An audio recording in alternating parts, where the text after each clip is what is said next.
Come, let us explore the weird Buddhist path nobody talks about.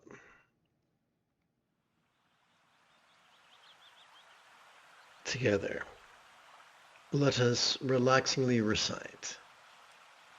How do we transcend stress's control over our choices, utterances, and deeds?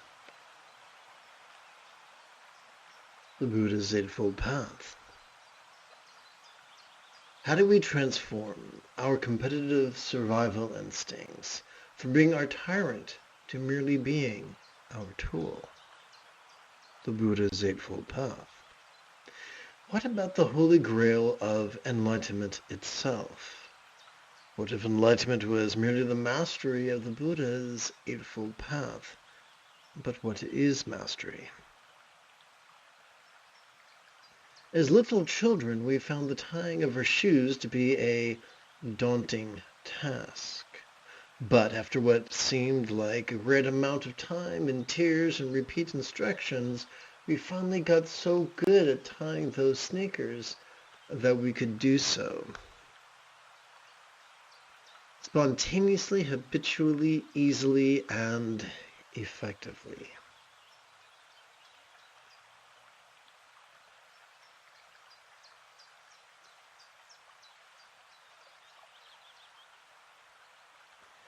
The same old true for potty training, dental hygiene, and even bicycle riding. Likewise, we could so master the Buddha's Eightfold Path. Let's try this again. Likewise, we could so master the Buddha's Eightfold Path.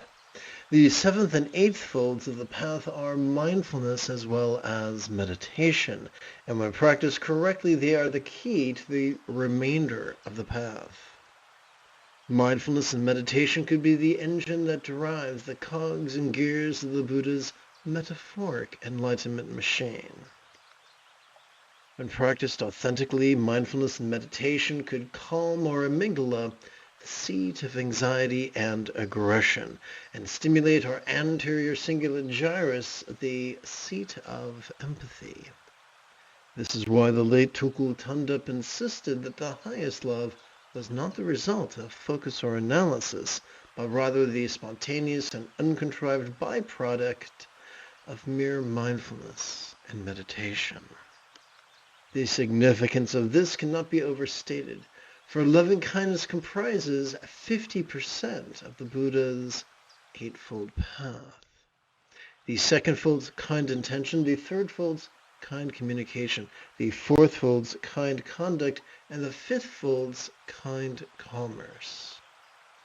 Persist in the consistent, enthusiastic, and correct practice of mindfulness as well as meditation, and we could find that our choices, utterances, and deeds flow from the right or effortless effort of love-centered spontaneity, which is the sixth fold of the path.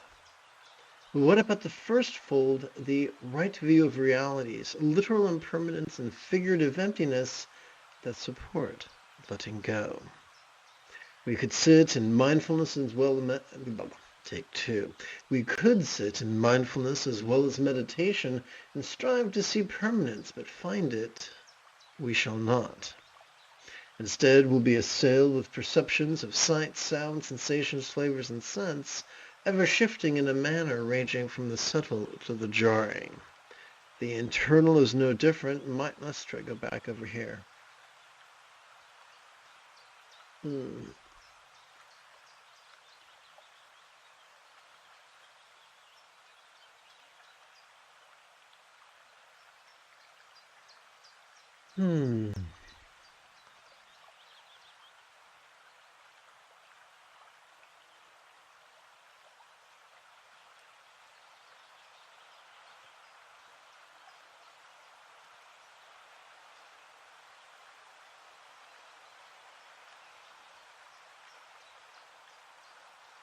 Ever shifting in a manner ranging from the subtle to the jarring.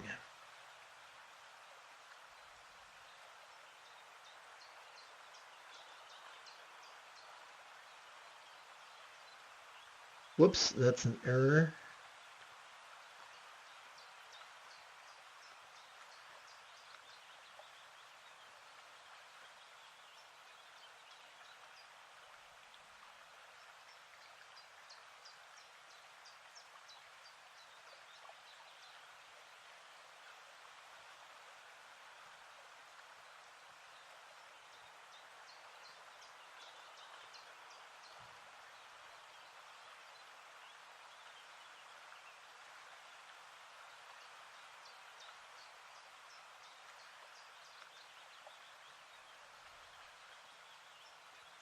The internal is no different. Mindfulness meditation, rub our faces in the ever-changing nature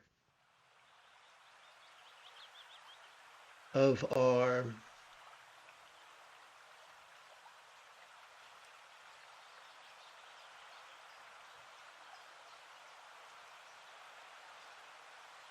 emotions, intentions, thoughts, memories, and imaginings.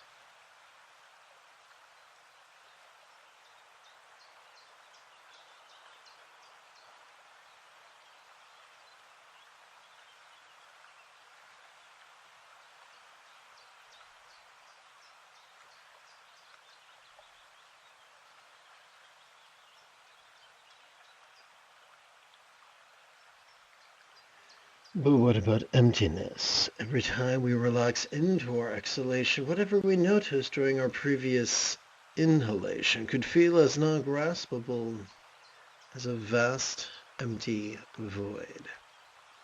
Any good English teacher could remind us that a simile is only as effective as it is relatable. Therefore, we have to ask the question, what is a real-world example of a non-graspable, vast, empty void? How about the illusion of the infinite azure sky on a bright and beautiful cloudless morn, which, although tantalizing to the eye, could feel non-graspable to the hand? Aha.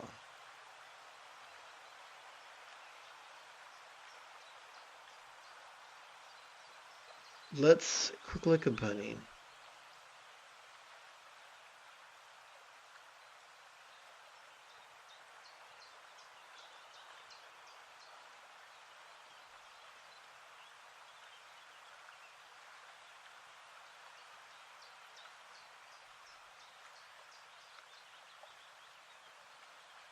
Let's hit insert and go to pictures and go to S, sky, and let's hit wrap text.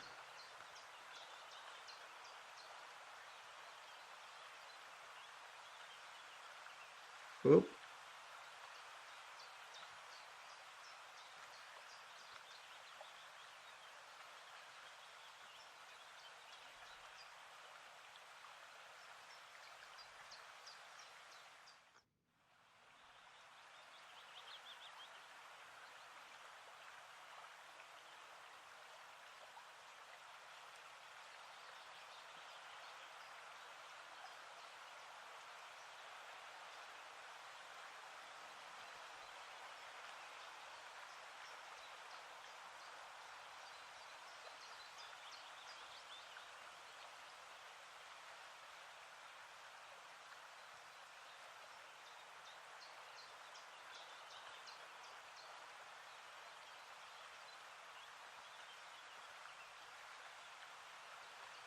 It feel non-graspable to the hand.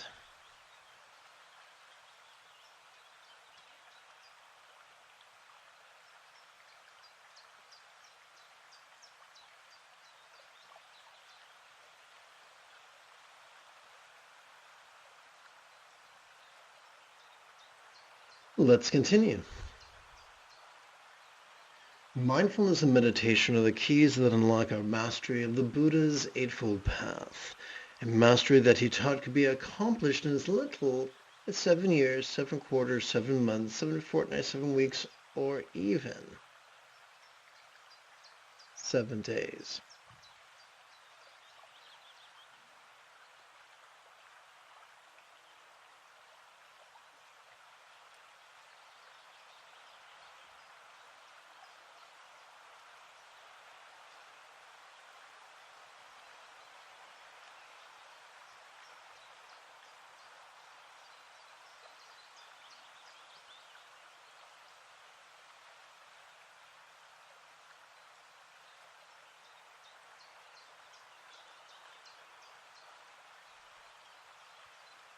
Okay, let's do a quick edit.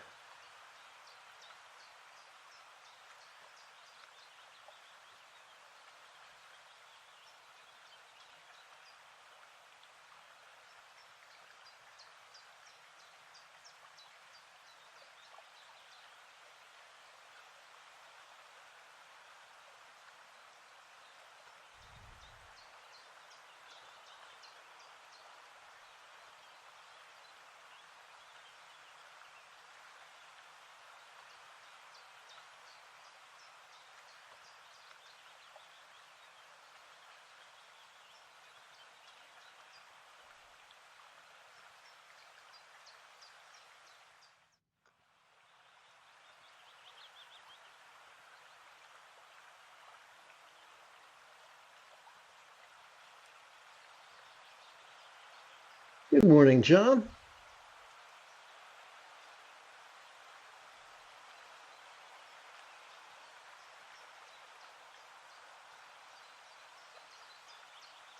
Okay, so let's roll back and capture the context.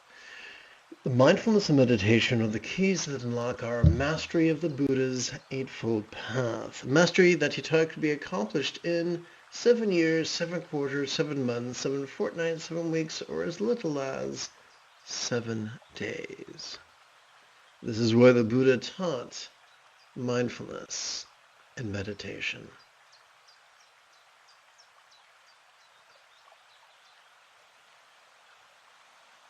Having completed this morning's live stream, it's time for us to shift gears. It is Rey Skywalker's Sunday morning.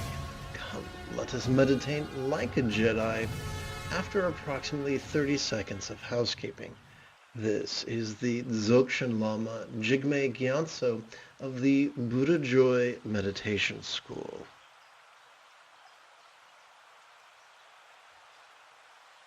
For more than 30 years, I have harnessed my autistic special interests as well as my ADHD to spend about 8 hours a day, almost every day, studying, practicing, mastering, and reverse engineering the teachings and techniques of each school of meditation so that I can become your personal, nerdy, neurodivergent guide to nirvana.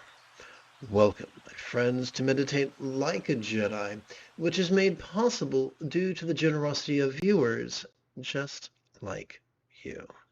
For the remainder of this morning's live stream, let's play with the latest iteration of very easy meditation practice text, or sadhana, if you're nasty.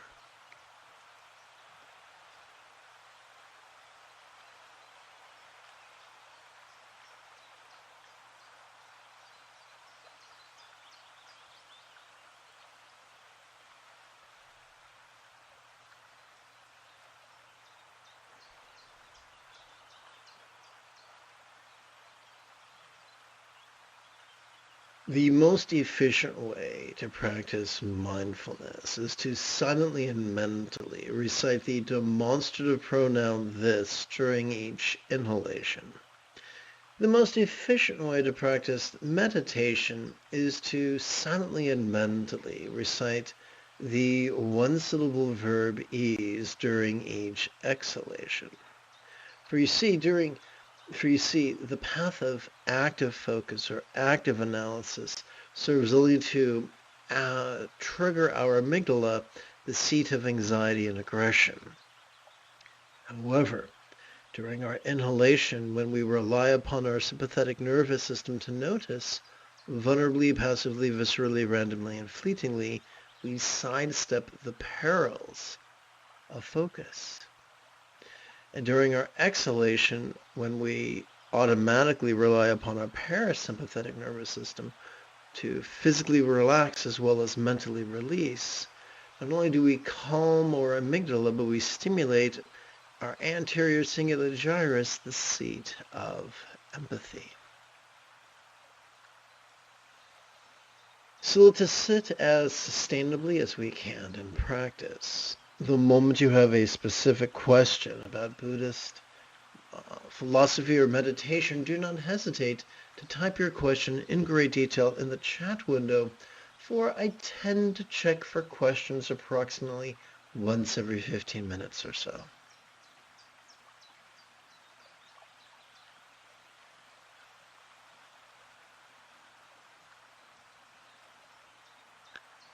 And if you want to take your practice one step further, you can download the latest free draft of Easy Enlightenment, my meditation manual. The link can be found in the description area below the video.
Remember, it is not our job to select what emotions we feel. It is not our job to select what sights we see, what sounds we hear, what sensations we experience, what flavors we taste, what scents we smell. It's not our job to choose which intentions we will, which thoughts we think, which memories we recall, or which imaginings we explore. It's our job to just notice and relax, noticing that sometimes these things stay briefly, sometimes they stay for a good long while.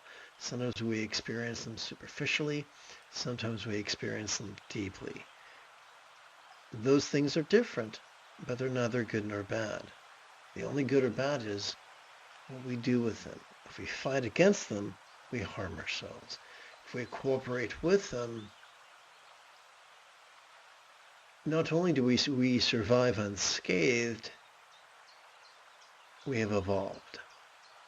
So come, let us notice and relax.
It has been written that the fundamental duality revealed by the Buddha is that we tend to push and pull at things.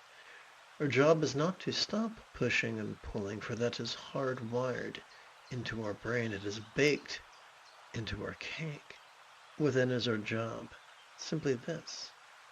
As we relax into our exhalation, whatever pushing or pulling we noticed during our previous inhalation could feel less graspable. They could feel as if they were of the same taste. and therefore pushing and pulling simply melt into the simplicity of just being emotions.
All that we do during meditation is simply cooperate with our sympathetic and parasympathetic nervous systems, and we do so passively. Silently and mentally we recite the demonstrative pronoun this and the verb ease in harmony with our respective inhalations and exhalations.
The nudity of this lady, the color of a cumulus cloud, reminds us that as we breathe in, we are wired to notice vulnerably, passively, viscerally, randomly, and fleetingly. Her tantric partner, the color of the infinite azure sky, reminds us that as we relax into our exhalation, whatever we noticed during the previous inhalation could feel as non-graspable as a vast empty void, like the illusion of the infinite azure sky on a bright and beautiful cloudless morn, which although could be tantalizing to the eye, is intangible to the hand. This couple, the beauty of this couple reminds us that the highest love is spontaneous and uncontrived, the byproduct of mindfulness and meditation. The stability with which her partner sits reminds us of centeredness. The abandon with which she sports reminds us of spontaneity.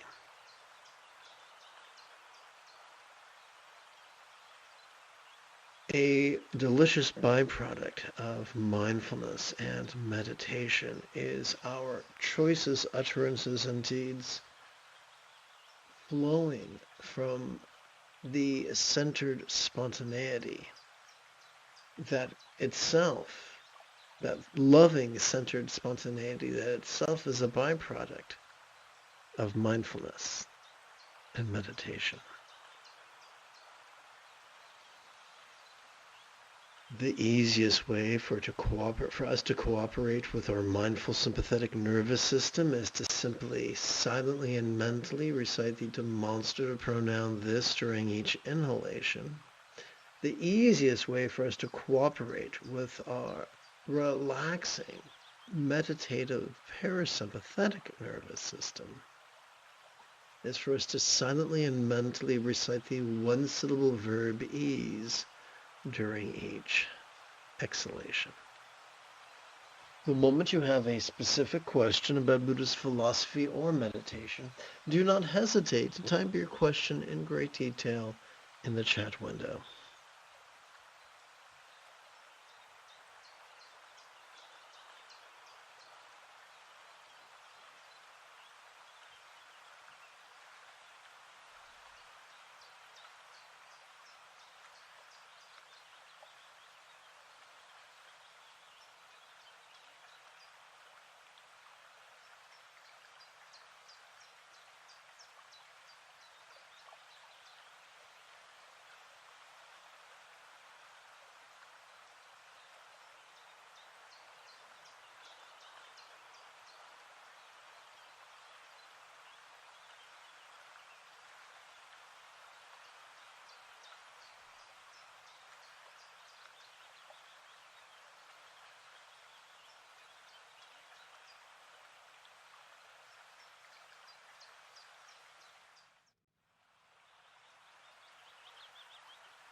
The Vajra reminds us that every time we breathe in, we are wired to notice, vulnerably, passively, viscerally, randomly, and fleetingly. The 5 prongs of the Vajra also remind us that we are wired to perceive sights, sounds, sensations, flavors, scents. The 5 prongs of the Vajra also remind us that we are wired to perceive emotions, intentions, thoughts, memories, and imaginings. The 5 prongs of the Vajra also remind us that we could perceive all manner of phenomena, from the external to the internal, from the physical to the mental, from the pleasurable to the painful, from the interesting to the boring, from the glorious to the grotesque. The Ganta, or bell, reminds us that as we relax into our exhalation, whatever we noticed during our previous inhalation could feel as resounding yet non-graspable as the tone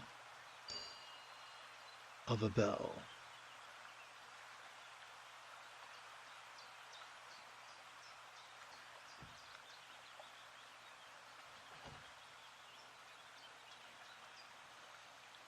As we breathe in, please silently and mentally recite the demonstrative pronoun this as our sympathetic nervous system automatically notices. As we exhale, let us silently and mentally recite the one-syllable verb ease as our parasympathetic nervous system relaxes.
You have taken your first step into a much larger world. If you feel that I have earned it, you could give this live stream a thumbs up. You could even help support this channel. In approximately 11 hours, I would very much like to return to lead today's evening meditation class as well as group practice. And if you are as geeky as me, may the Force be with you always.